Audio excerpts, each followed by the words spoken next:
So, it is September 21st, which means it's Bilbo's birthday, which means we can't not do a Hobbit reading. So, Hobbit reading time with Veronica, and we are going to start with chapter 15 called The Gathering of the Clouds. Now, the last time we had a Hobbit reading, Smaug had come and started to destroy Lake Town and Bard the Bowman, or Bowman, saved everyone with one of his arrows, and the Elven King arrived and said, "Oh, I guess we'll help out," because he really just wants the treasure in the mountain. And Bilbo and the dwarves are still hiding out in the mountains. They don't know about Smaug yet, at least not his demise. So we'll see how it goes. This is chapter 15, The Gathering of the Clouds. Now we will return to Bilbo and the dwarves. All night one of them had watched, but when morning came they had not heard or seen any sign of danger. But ever more thickly the birds were gathering. Their companies came flying from the south, and the crows that still lived about the mountain were wheeling and crying unceasingly above. "Something strange is happening," said Thorin. "The time has gone for the autumn wanderings. These are birds that dwell always in the land. There are starlings and flocks of finches, and far off there are many carrion birds, as if a battle were afoot." Suddenly Bilbo pointed. "There is that old thrush again," he cried. "He seems to have escaped when Smaug smashed the mountainside, but I don't suppose the snails have." Sure enough, the old thrush was there, and as Bilbo pointed, he flew towards them and perched on a stone nearby. Then he fluttered his wings and sang, and he cocked his head on one side as if to listen, and again he sang, and again he listened. "I believe he's trying to tell us something," said Balin, "but I cannot follow the speech of such birds. It's very quick and difficult. Can you make it out, Baggins?" "Not very well," said Bilbo. As a matter of fact, he could make nothing of it at all. "But the old fellow seems very excited." "I only wish he was a raven," said Balin. "I thought you did not like them. You seemed very shy of them when we came this way before." "Those were crows, and nasty, suspicious-looking creatures at that, and rude as well. You must have heard the ugly names they were calling after us. But the ravens are different. There used to be great friendship between them and the people of Thror, and they often brought us secret news and were rewarded with such bright things as they coveted to hide in their dwellings. They live many a year, and their memories are long, and they hand on their wisdom to their children. I knew many among the ravens of the rocks when I was a dwarf lad. This very height was once named Raven Hill, because there was a famous and wise pair, old Kark and his wife, that lived here above the guard chamber. But I don't suppose that any of that ancient breed linger here now." No sooner had he finished speaking than the old thrush gave a loud call and immediately flew away. "We may not understand him, but that old bird understands us, I am sure," said Balin. "Keep watch now, and see what happens." Before long there was a fluttering of wings, and back came the thrush, and with him came a most decrepit old bird. He was getting blind, he could hardly fly, and the top of his head was bald. He was an aged raven of great size. He alighted stiffly on the ground before them, slowly flapped his wings, and bobbed towards Thorin. "O Thorin, son of Thrain, and Balin, son of Woundin," he croaked, and Bilbo could understand what he said, for he used ordinary language and not bird speech. "I am Roark, son of Kark. Kark is dead, but he was well known to you once. It is 100 years and 53 since I came out of the egg, but I do not forget what my father told me. Now I am the chief of the great ravens of the mountain. We are few, but we remember still the king that was of old. Most of my people are abroad, for there are great tidings in the south. Some are tidings of joy to you, and some you will not think so good. Behold, the birds are gathering back again to the mountain and to dale from south and east and west, for word has gone out that Smaug is dead. Dead? Dead? Shouted the dwarves. Dead? Then we have been in needless fear, and the treasure is ours. They all sprang up and began to caper about for joy. Yes, dead, said Rock. The thrush, may his feathers never fall, saw him die, and we may trust his words. He saw him fall in battle with the men of Esgaroth, the third night back from now at the rising of the moon. It was some time before Thorin could bring the dwarfs to be silent and listen to the raven's news. At length, when he had told all the tale of the battle, he went on. So much for joy, Thorin Oakenshield. You may go back to your halls in safety. All the treasure is yours, for the moment, but many are gathering hither beside the birds, and news of the death of the guardian has already gone far and wide. And the legend of the wealth of Thror has not lost in the telling during many years. Many are eager for a share of the spoil. Already a host of the elves is on the way, and carrion birds are with them, hoping for battle and slaughter. By the lake men murmur that their sorrows are due to the dwarves, for they are homeless, and many have died, and Smaug has destroyed their town. They too think to find amends from your treasure, whether you are alive or dead. Your own wisdom must decide your course, but 13 is a small remnant of the great folk of Durin that once dwelt there, and now are scattered far. If you will listen to my counsel, you will not trust the master of the lakemen, but rather him that shot the dragon with his bow. Bard is he, the race of Dale, of the line of Girion. He is a grim man, but true. We would see peace once more among dwarves and men and elves after the long desolation, but it may cost you dear in gold. I have spoken. Then Thorin burst forth in anger. Our thanks, Roak, Kark's son. You and your people shall not be forgotten, but none of our gold shall thieves take, or the violent carry off while we are alive. If you would earn our thanks still more, bring us news of any that draw near.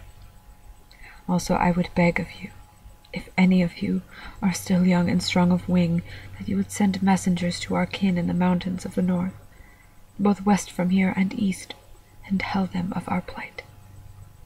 But go specially to my cousin Dane in the Iron Hills, for he has many people well armed, and dwells nearest to this place. Bid him hasten. I will not say if this counsel be good or bad, croaked Warwick, but I will do what can be done. Then off he slowly flew. Back to the mountain, cried Thorin. We have little time to lose.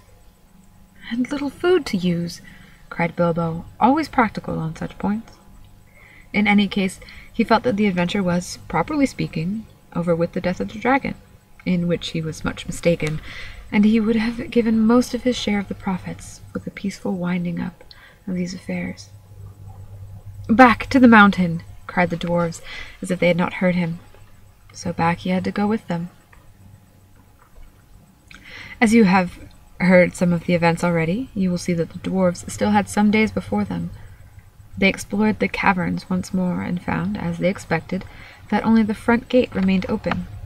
All the other gates, except, of course, the small secret door, had long ago been broken and blocked by Smaug, and no sign of them remained. So now they began to labor hard in fortifying the main entrance, and in making a new path that led from it. Tools were to be found in plenty, that the miners and quarriers and builders of old had used, and at such work the dwarves were still very skilled. As they worked, the ravens brought them constant tidings, In this way they learned that the elven king had turned aside to the lake, and that they still had breathing space. Better still, they heard that 3 of their 4 ponies had escaped and were wandering wild far down the banks of the running river, not far from where the rest of their stores had been left. So while the others went on with their work, Fili and Kili were sent, guided by a raven, to find the ponies and bring back all they could. They were 4 days gone, and by that time they knew that the joined armies of the lakemen and the elves were hurrying towards the mountain. But now their hopes were higher, for they had food for some weeks with care, chiefly cram, of course, and they were very tired of it, but cram is much better than nothing, and already the gate was blocked with a wall of squared stones laid dry, but very thick and high across the opening. There were holes in the wall through which they could see, or shoot, but no entrance. They climbed in or out with ladders, and hauled stuff up with ropes. For the issuing of the stream, they had contrived a small, low arch under the new wall, but near the entrance they had so altered the narrow bed that a wide pool stretched from the mountain wall to the head of the fall, over which the stream went towards Dale. Approach to the gate was now only possible, without swimming, along a narrow edge of the cliff, to the right as one looked outwards from the wall. The ponies they had brought only to the head of the steps above the old bridge, and unloading them there, had bidden them return to their masters, and sent them back riderless to the south. There came a night when suddenly there were many lights as fires and torches away, south in Dale before them. "They've come," called Balin, "and their camp is very great. They must have come in the valley under the cover of dusk, along those banks of the river." That night the dwarves slept little. The morning was still pale when they saw a company approaching. From behind their wall they watched them come up to the valley's head and climb slowly up. Before long they could see that both men of the lake, armed as if for war, and elvish bowmen were among them. At length the foremost of these climbed the tumbled rocks, and appeared at the top of the falls, and very great was their surprise to see a pool before them, and the gate blocked with a wall of new-hewn stone. As they stood pointing and speaking to one another, Thorin hailed them. "Who are you?" he called in a very loud voice, "that come, as if in war, to the gates of Thorin, son of Thrain, king under the mountain, and what do you desire?"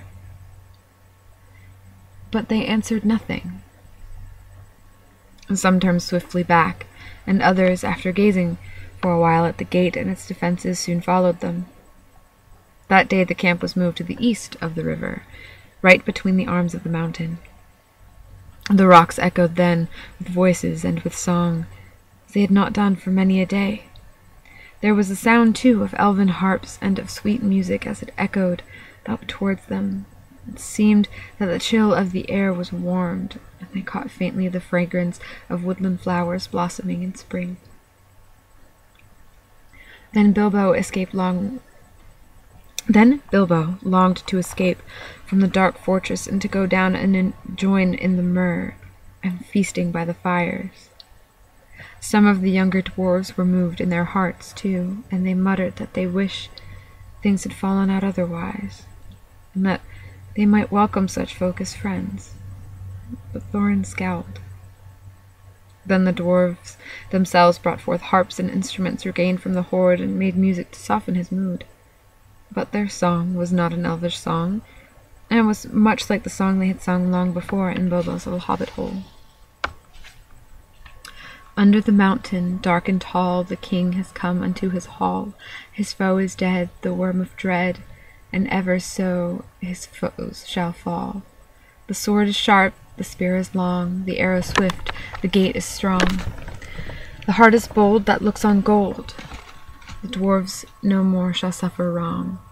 The dwarves of yore made mighty spells while hammers fell like ringing bells in places deep where dark things sleep in hollow halls beneath the fells. On silver necklaces they strung the light of stars, on crowns they hung the dragon fire from twisted wire, the melody of harps they rung.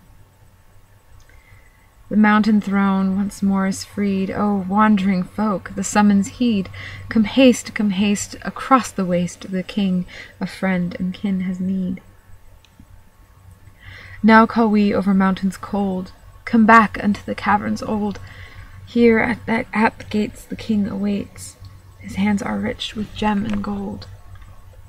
The king is come into his hall, under the mountain dark and tall. The worm of dread is slain and dead, and so our foes shall fall. The song appeared to please Thorin, and he smiled again and grew merry. He began reckoning the distance to the Iron Hills, and how long it would be before Dane could reach the lonely mountain, if he had set out as soon as the message reached him. But Bilbo's heart fell, both at the song and the talk. They sounded much too warlike. The next morning, early, a company of spearmen was seen crossing the river and marching up the valley. They bore with them the green banner of the Elven King and the blue banner of the lake, and they advanced until they stood right before the wall at the gate. Again Thorin hailed them in a loud voice. "Who are you that come armed for war to the gates of Thorin, son of Thrain, king under the mountain?" This time he was answered. A tall man stood forward, dark of hair and grim of face, and he cried, "Hail, Thorin! Why do you fence yourself like a robber in his hold? We are not yet foes, and we rejoice that you are alive beyond our hope. We came expecting to find none living here. Yet, now that we are met, there is a matter for a parley and a council." "Who are you, and what would you parley?" "I am Bard, and by my hand was the dragon slain, and your treasure delivered. Is that not a matter that concerns you? Moreover, I am by right descent the heir of Girion of Dale, and in your hoard is mingled much of the wealth of his halls and towns, which of old Smaug stole. Is not that a matter of which we may speak? Further, in his last battle, Smaug destroyed the dwelling of men in Esgaroth, and I am yet the servant of their master. I would speak for him, and ask whether you have no thought for the sorrow and misery of his people. They aided you in your distress, and in recompense you have thus far brought ruin only, though doubtless undesigned." Now these were fair words and true, if proudly and grimly spoken, and Bilbo felt that Thorin could at once admit what justice was in them. He did not, of course, expect that anyone would remember that it was he who discovered all by himself the dragon's weak spot, and that was just as well, for no one ever did. But also he did not reckon from the power that gold had upon the dragon has long brooded, nor with dwarvish hearts. Long hours in the past days Thorin had spent in the treasury, and the lust of it was heavy on him. Though he had hunted chiefly for the Arkenstone, yet he had an eye for many another wonderful thing that was lying there, about which were wound old memories of the labors and the sorrows of his race. "You put your worst cause last and in the chief place," Thorin answered. "To the treasure of my people no man has a claim, because Smaug, who stole it from us, also robbed him of life or home. The treasure was not his, that his evil deeds should be amended with a share of it. The price of the goods and the assistance that we received of the Lakemen we will fairly pay in due time. But nothing will we give, not even a loaf's worth, under threat of force. While an armed host lies before our doors, we look on you as foes and thieves. It is in my mind to ask what share of their inheritance you would have paid to our kindred had you found the gold unguarded and us slain." "A just question," replied Bard, "but you are not dead, and we are not robbers. Moreover, the wealthy may have pity beyond right on the needy that befriended them when they were in want. And I still have my other claims remain unanswered. I will not parley, as I have said, with an armed men at my gate. Not at all with the people of the Elven King, whom I remember with small kindness. In this debate they have no place. Begone, now, ere our arrows fly, And if you would speak with me again, first dismiss this elvish host to the woods where it belongs, and then return, laying down your arms before you approach the threshold. The elvish king is my friend, and he has succored the people of the lake in their need, though they had no claim but friendship on him," answered Bard. "We will give you time to repent your words. Gather your wisdom ere we return." Then he departed and went back to the camp. Ere many hours were past, the banner-bearers returned, and trumpeters stood forth and blew a blast. "In the name of Esgaroth and the forest," one cried, "we speak unto Thorin, Thrain's son, Oakenshield, calling himself the king under the mountain, and we bid him consider well the claims that have been urged, or be declared our foe. At the least he shall deliver 1/12 portion of the treasure unto Bard, as the dragon-slayer, and as the heir of Girion. From that portion Bard will himself contribute to the aid of Esgaroth. But if Thorin would have the friendship and the honour of the lands about, as his sires had of old, then he will also give somewhat of his own for the comfort of the men of the lake." Then Thorin seized a bow of horn, and shot an arrow at the speaker. It smote into his shield and stuck there quivering. "Since such is your answer," he called in return, "I declare the mountain besieged. You shall not depart from it until you call on your side for a truce and a parley. We will bear no weapons against you, but we will leave you to your gold. You may eat that if you will." With that the messengers departed swiftly, and the dwarves were left to consider their case.